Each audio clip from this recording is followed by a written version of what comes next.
क्या आपको पता है इंडियन रेलवे एक ऐसा सिस्टम निकालने वाली है जिसमें जीरो वेटिंग लिस्ट होगा। सिंपल सी बात है, अगर ट्रेन्स बढ़ेंगी तो पैसेंजर्स को ले जाने की कैपेसिटी भी बढ़ जाएगी। अच्छा, हमको सिखा रिया है। अभी खबर आई है कि Indian railway zero waiting list aim कर रही है अगले 4 से 5 सालों में। इंडियन रेलवे लगभग 3000 न्यू ट्रेन को लॉन्च करेगी, जिसमें पैसेंजर की कैपेसिटी 1000 करोड़ हो जाएगी, यानी अभी से लगभग 4 से 5 गुना ज्यादा। इसका मतलब ये होगा कि वेटिंग लिस्ट होगी ही नहीं। अगर आपको कल कहीं जाना है तो आज ही आप बुकिंग कर पाएंगे। लेकिन एक बात और है कि इसको करने में गवर्नमेंट का बहुत ही ज्यादा एक्सपेंस आएगा। ऐसा हो गया तो बहुत सारे लोगों की प्रॉब्लम सॉल्व हो जाएगी और ट्रेन में सफर करना आसान हो जाएगा।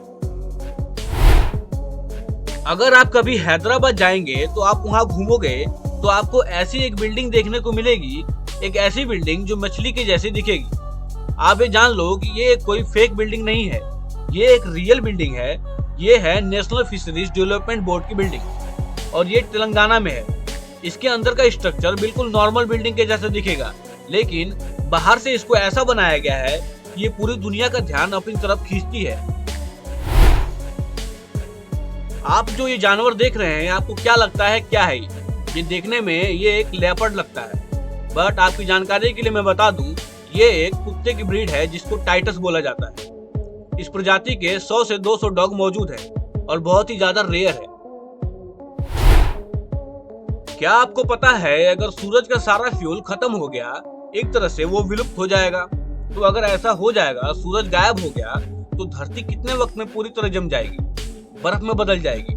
तो धरती जो है, इसका टेम्परेचर कुछ दिन में ही -240 डिग्री सेल्सियस हो जाएगा। और समुद्र जो है वो, इसका पानी बहुत ही किलोमीटर डाउन होता है, तो पूरे समुद्र को जमने में, बर्फ पूरा स्टील बनने में करीब 1 साल लगेगा। अगर सूरज गायब हो गया तो और कोई भी जीव -240 डिग्री में नहीं जी पाएगा। और दूसरी बात और है कि धरती को सूरज अपनी ग्रेविटी की वजह से गोल गोल अपने चारों तरफ घुमाता है। अगर सूरज नहीं होगा तो धरती हमारे सोलर सिस्टम से निकलकर लाखों किलोमीटर की स्पीड से एक स्ट्रेट लाइन में जाने लगेगी। और जब तक ऐसे ही जाते रहेगी तब तक कि इसे कोई दूसरा स्टार अपनी ग्रेविटी से अपनी तरफ ना खींच ले। आप अभी घबराना मत, क्योंकि हम ऐसा होते हुए नहीं देख पाएंगे। ऐसा अभी लाखों साल बाद ही होगा। अगर मैं आपको कहूँ कि मैं आपको 50 करोड़ रुपए दूंगा, तो आप 50 करोड़ लोगे? आपका आंसर क्या होगा, हाँ या ना? और आपको ये पैसा कभी वापस भी नहीं देना होगा। आप लोग बोलेंगे हाँ चाहिए, बट इसमें मैं एक शर्त जोड़ दूं कि आपको 50 करोड़ तो मिल जाएंगे, लेकिन आपको परसों नहीं उठना होगा। यानी 50 करोड़ रुपए जो आपको मिलेंगे उसको आपको आज और कल में ही खर्च करना होगा। जो मर्जी खरीद लो, जो मर्जी घर में ला दो, कुछ भी कर दो, लेकिन आपको परसों नहीं उठना होगा। फिर भी आप चूज करोगे? मैं आपको बता दूं कि 90% लोग इस ऑफर को रिजेक्ट कर देते हैं, इस बात को सुनकर कि परसों नहीं उठ पाऊंगा। 10% लोग ऐसे लोग हैं जो इसको एक्सेप्ट कर लेते हैं, इस बात को सोचकर कि मैं नहीं रहूंगा या फिर रहूंगा, मेरे परिवार को 50 करोड़ मिल जाएंगे तो मेरी कई पुश्तें आराम से अपना जीवन बिता लेंगी। मैं आपसे ये जानना चाहता हूँ कि आपसे अगर कोई ये सवाल पूछेगा तो आप क्या एक्सेप्ट करोगे, ये बताइए। ये बातें फिल्मी लगती हैं, लेकिन आप मान लो कि आपको ये ऑफर मिल रहा है, तो आप क्या चूज करोगे? लाइफ ज्यादा जरूरी है या 50 करोड़ रुपए? कमेंट में जरूर बताना। क्या आपको पता है डिकम्पोजिशन से जुड़ा एक अमेजिंग सा फैक्ट है कि आप किसी फल के छिलके को मिट्टी में फेंकते हैं तो वो कुछ दिन में या कुछ हफ्तों में डिकम्पोज हो जाता है, पूरी तरह से गायब हो जाता है, पूरी तरह से मिट्टी में बदल जाता है। लेकिन आप कोई प्लास्टिक की बोतल फेंक दो और चले जाओ और 100 से 90 साल बाद वापस आओ तो आप देखेंगे कि प्लास्टिक वैसे का वैसा ही है, क्योंकि उसको डिकम्पोज होने में 400 से 500 साल लगते हैं।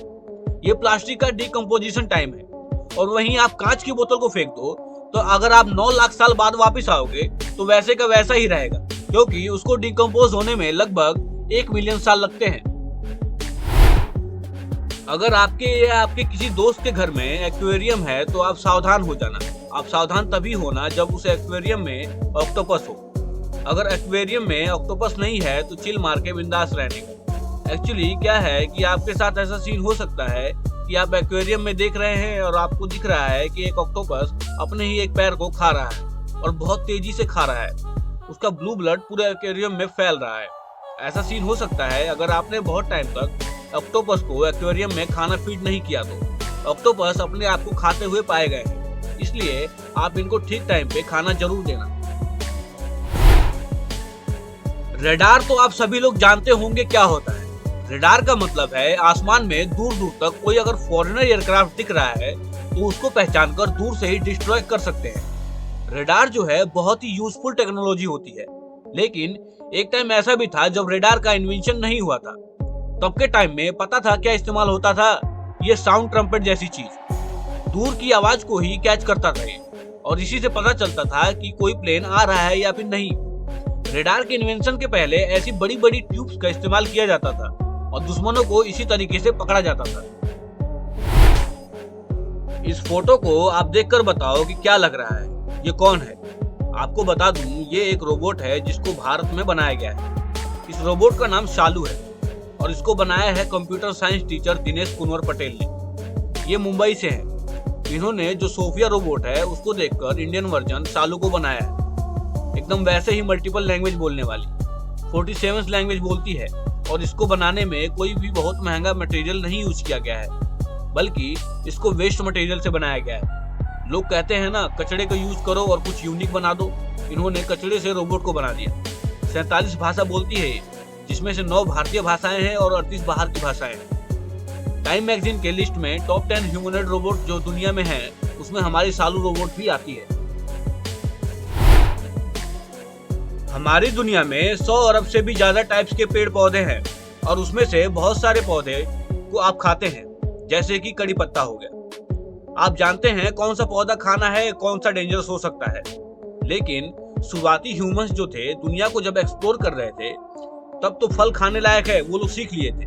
लेकिन वो लोग में से कई एंशिएंट ह्यूमंस नए पेड़ को चखने के चलते मारे गए। ऐसा टाइम जरूर होगा कि जब कड़ी पत्ते को किसी ने पहली बार टेस्ट किया होगा। ऐसा भी टाइम आया होगा कि सीताफल जैसे फल को किसी ने पहली बार टेस्ट किया होगा। और ऐसा भी टाइम जरूर आया होगा कि जब कोई किसी डेंजरस पौधे और पत्ते को खा के मर गया होगा। एंशिएंट ह्यूमंस के इसी त्याग को सैल्यूट है। अभी आपके पास इतनी जानकारी जो है वो किसी न किसी फर्स्ट इंसान की हिम्मत के चलते ही है। थोड़ा अजीब फैक्ट लगता है, लेकिन आप थोड़ा ध्यान से आप सोचोगे तो आपको भी लगेगा कि मैं सही बोल रहा हूँ। तो आज के लिए बस इतना ही। अगर वीडियो अच्छी लगी हो तो वीडियो को लाइक कर देना और चैनल को अभी तक सब्सक्राइब नहीं किया है तो सब्सक्राइब करके बेल आइकन दबा देना। तो मिलते हैं ऐसे अमेजिंग वीडियो के साथ इन नेक्स्ट वीडियो।